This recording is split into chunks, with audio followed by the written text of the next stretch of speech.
মহামারীর কারণে দীপকদের স্কুল বন্ধ ছিল।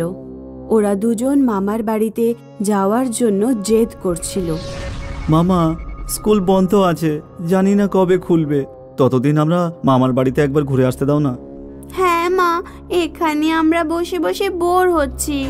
আচ্ছা ঠিক আছে, তোমাদের রিজার্ভেশন করিয়ে দিচ্ছি, তোমরা ব্যাগ গোছানো শুরু করে দাও। দীপক আর মারিয়া তাদের মামার বাড়ির গ্রামে পৌঁছয়। ওরা দেখে যে গ্রামের সব বাড়িতে চারপাশে 2-2 ফুটের পাঁচিল দেওয়া আছে, আর পাঁচিলের গায়ে দরজাও নেই। লোকেরা মই লাগিয়ে পাঁচিল টপকে নিজেদের বাড়িতে যায়। এসব কি দিদা?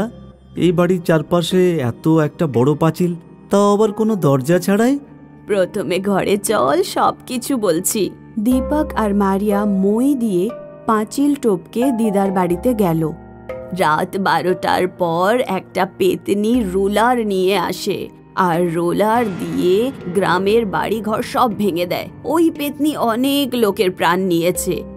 এই জন্য গ্রামের লোক ঘরের চারপাশে মোটা পাঁচিল দিয়ে রেখেছে। এবার তোমরা খাবার খেয়ে ঘুমিয়ে পড়ো, ক্লান্ত হয়ে গেছো তোমরা।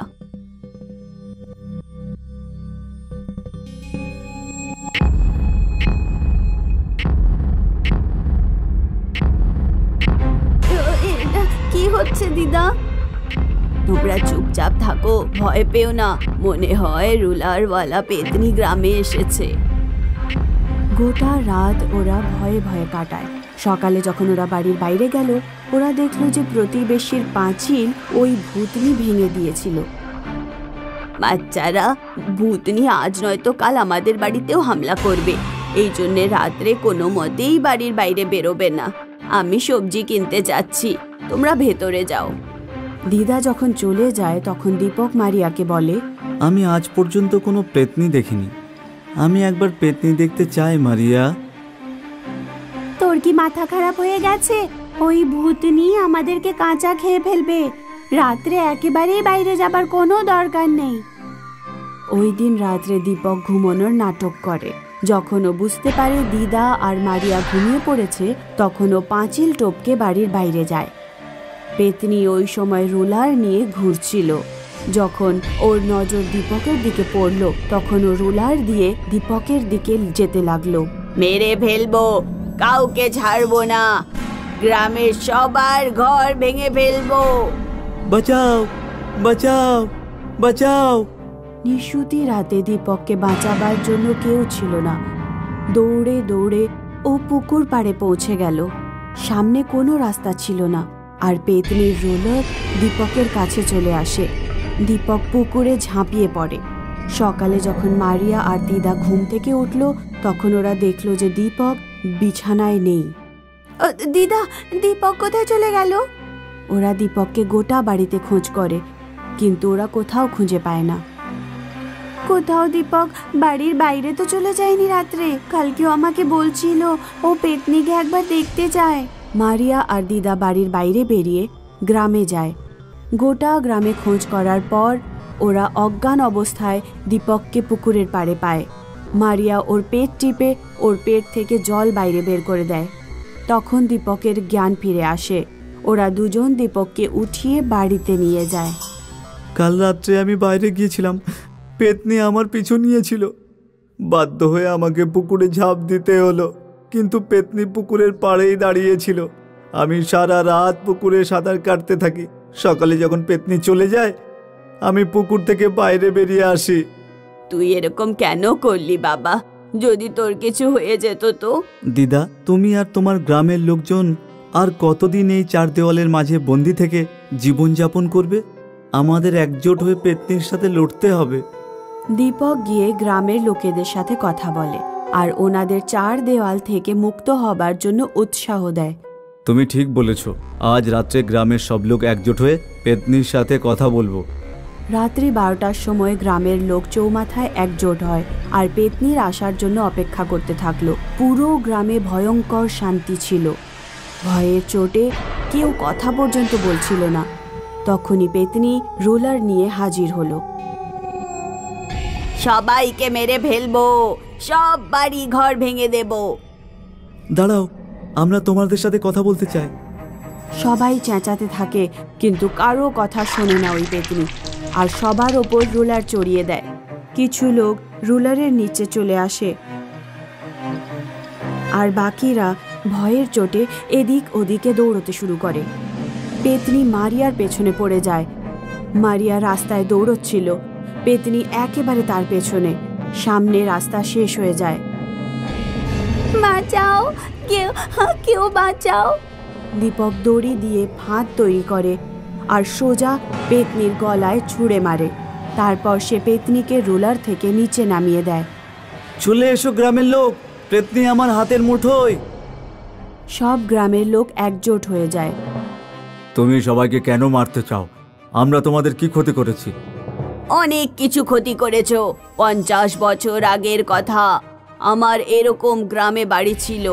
একদিন শহর থেকে একজন বড় ঠিকাদার আসে।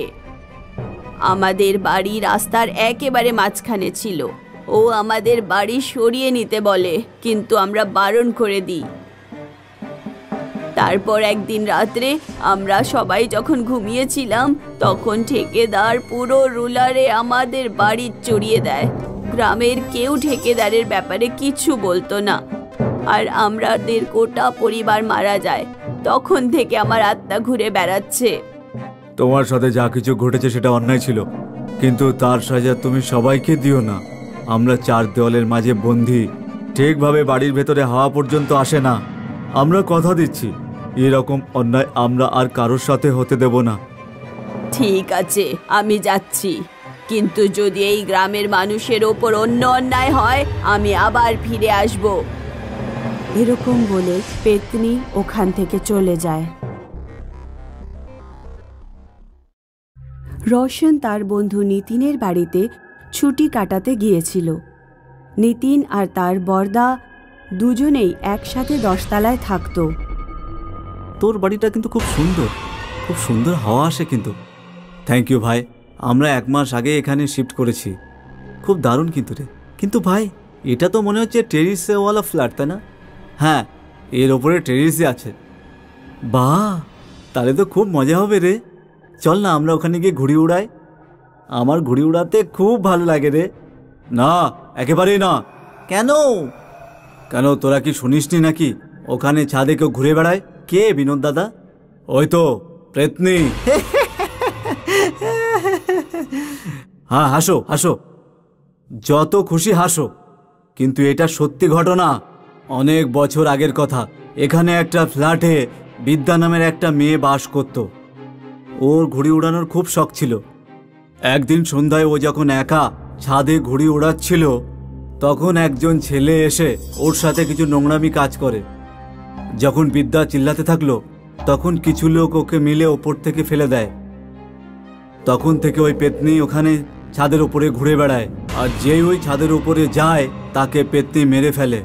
গল্পটা কিন্তু খুব ভালো, কিন্তু দাদা এইসব কথা কে বিশ্বাস করবে? হ্যাঁ, সেটাই তো, পেতনি আর এই যুগে। ঠিক আছে, বিশ্বাস করতে হবে না, যাও তোমাদের যেখানে খুশি।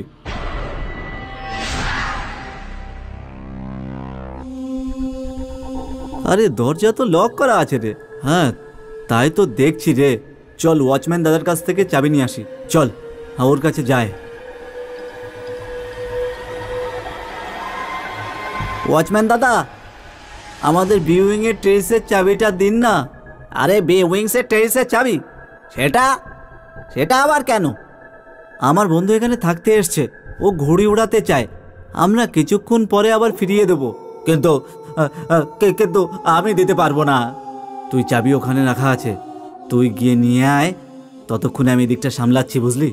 হ্যাঁ, এটাই ঠিক বলেছিস। আচ্ছা ওয়াচম্যান দাদা, এখানে আপনি কবে থেকে কাজ করছেন? আর কি বলবো দাদা, এই একই বিল্ডিংয়ে প্রায় 7 বছর হয়ে গেল। হ্যাঁ, ঠিক আছে, পরে কথা বলি। হ্যাঁ, দাদা আমাদের আবার ডাকছে। আরে চল ভাই, এখানে দাঁড়িয়ে কি করছিস?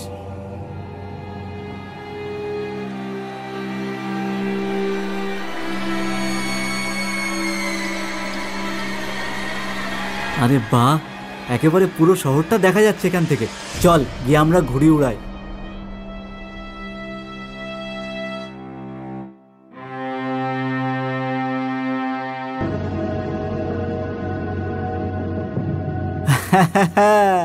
তোর পতঙ্গ তো খুব ভালো যাচ্ছে রে। হ্যাঁ হ্যাঁ, তোকে ধরছি আমি এক্ষুনি। আরে চল চল, চ্যালেঞ্জ।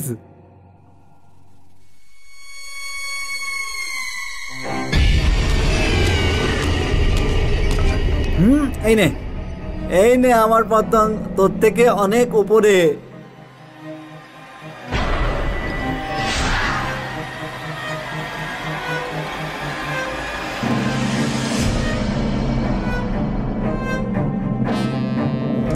আরে এই 3 নম্বর গুড়িটা আবার কার?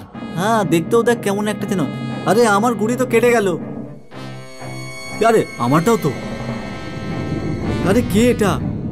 মনে হচ্ছে এই টেরিসে কেউ হবে। তুমি তুমি কে? যাও এখান থেকে। তোমরা আমাকে দেখে ভয় পেও না, আমি তো শুধু ঘুড়ি ওড়াচ্ছিলাম। কিন্তু তুমি এখানে এলেটা কিভাবে? আমি তো এখানেই ছিলাম। তুমি এখানে কতক্ষণ ধরে আছো? আর কি বলবো, এক যুগ কেটে গেছে। এখন তো তুমি তুমি আমাদের কাছ থেকে কি চাও? আমি শুধু ঘুড়ি ওড়াতে চাই।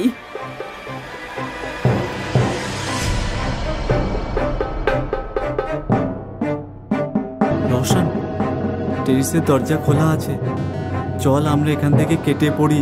হ্যাঁ তাই চল, তাই চল।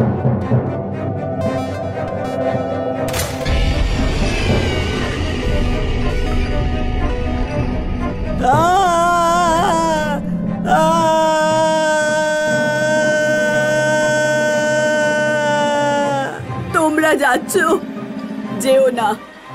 আমার ঘুড়ি ওড়ানো তোমরা কি দেখবে না?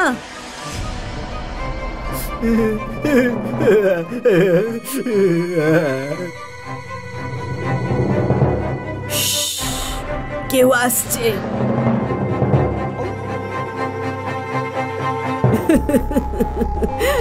এবার হবে মজা, ওকেও আসতে দাও।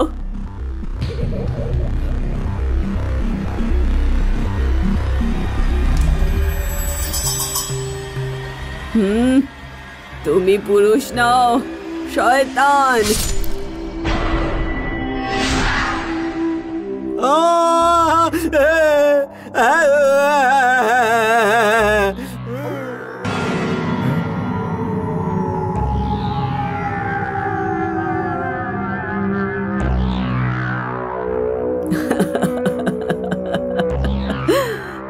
তোমরা ভয় পেলে?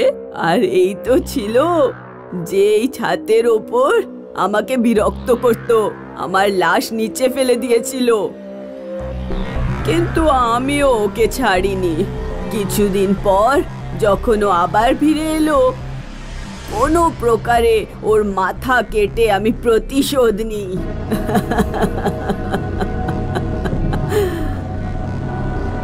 বিদ্যা, বিদ্যা, তুমি আমাদেরকে ছেড়ে দাও, আমরা তো কিচ্ছুই করিনি তোমার। না, এতক্ষণ তো করনি, কিন্তু তোমাদের কোনো ভরসা নেই। আরে রওশন, রওশন চল না, এ তো আমাদের মারার চেষ্টা করছে রে ভাই।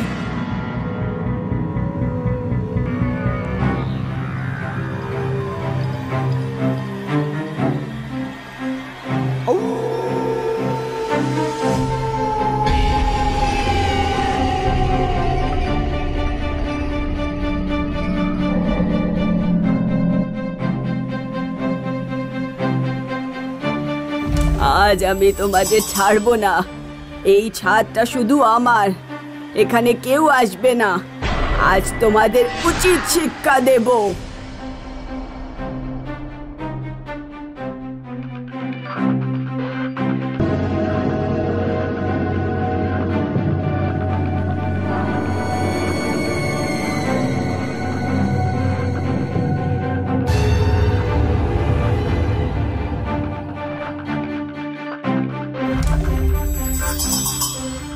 এখন তোমাদের একই অবস্থা করব, যেটা তোর মতোই পুরুষ আমার সঙ্গে করেছিল।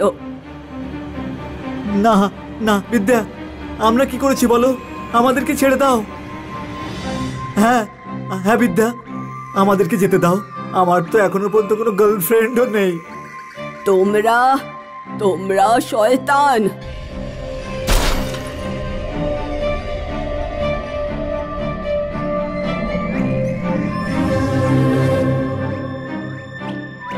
আরে তোরা দুজন এখানে? তোদেরকে আমি বারণ করেছিলাম না ছাদে আসবি না, তারপরেও এলি কেন? হ্যাঁ স্যার, এরা দুজন আমার কাছ থেকে চাবি চুরি করে এখানে নিয়ে এসছে। এদের দুজনকে তো আমি পরে দেখছি, তুমি চিন্তা করো না ওয়াচম্যান।